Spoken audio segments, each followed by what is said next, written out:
questions still linger. Is Dice Tower Theater a high fantasy audio drama with a narrator, or a heroic audiobook with a full cast, sound effects, and original score?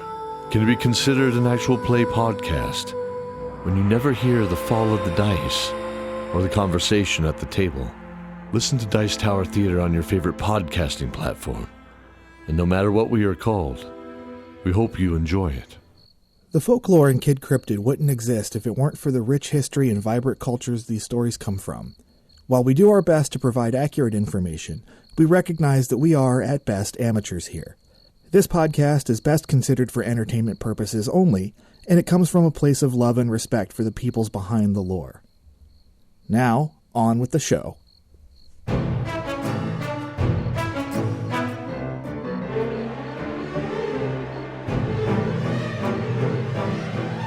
Hello everyone, Sean here for another Campfire Compendium, the Kid Cryptid spinoff where I talk about urban legends and unsolved mysteries.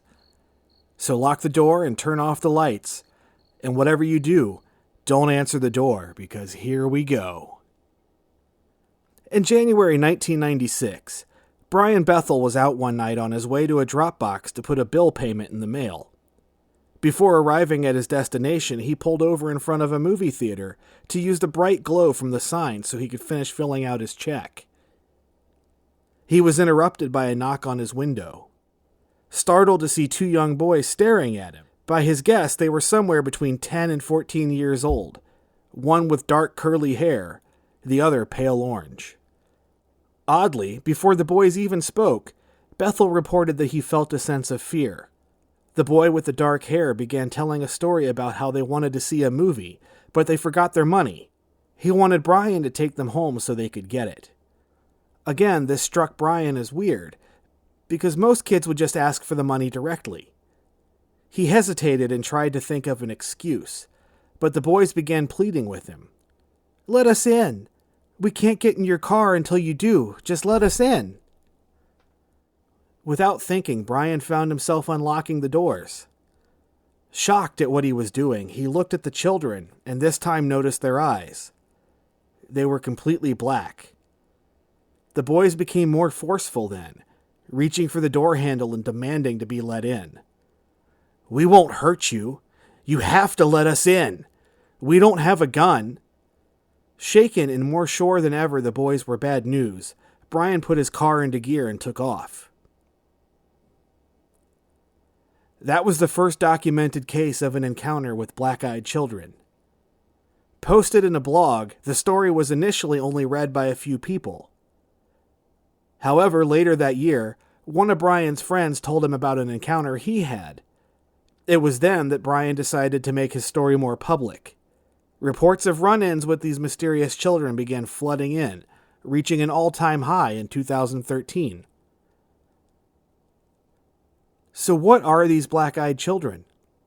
No one knows where they come from or why, but they typically appear to be between 10 years and 16 years old.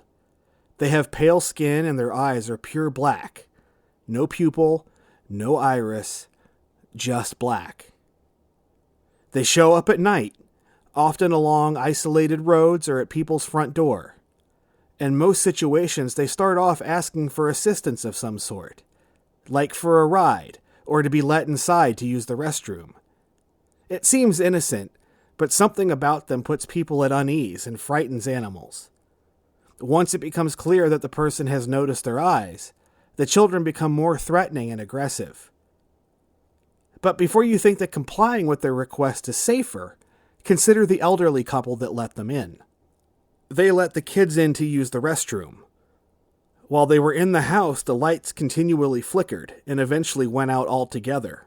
The couple's pets also behaved angrily towards the children and desperately tried to keep away from them. Shortly after they left, all of the couple's pets died or went missing, and the man developed an aggressive form of skin cancer. The full extent of their powers remains unknown, though, as most of the time people don't let them in. It's speculated that apart from the aura of fear that emanates from them, they also have some kind of telekinetic or psychic abilities. They may also have some electromagnetic properties as well, as evidenced by the encounter with the elderly couple. That said, it's questionable about how real they are. Despite reported encounters, there has been little actual evidence. In many cases, there are no records of the encounters beyond anonymous postings on the internet. With the first documented encounter taking place in 1998, it's widely accepted that the story is one of the most successful creepypastas ever written, along with Slender Man and the Russian sleep experiment. The viral spread of the story has made it nearly impossible to tell which stories are credible and which ones are not, which has only helped to grow the mysterious legend itself. They may not be very old as far as urban legends go, but it's hard to answer an unexpected knock at the door without the black-eyed children sitting in the back of your mind.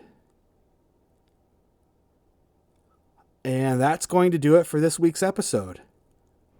Once again, I'm Sean, and you've been listening to Campfire Compendium.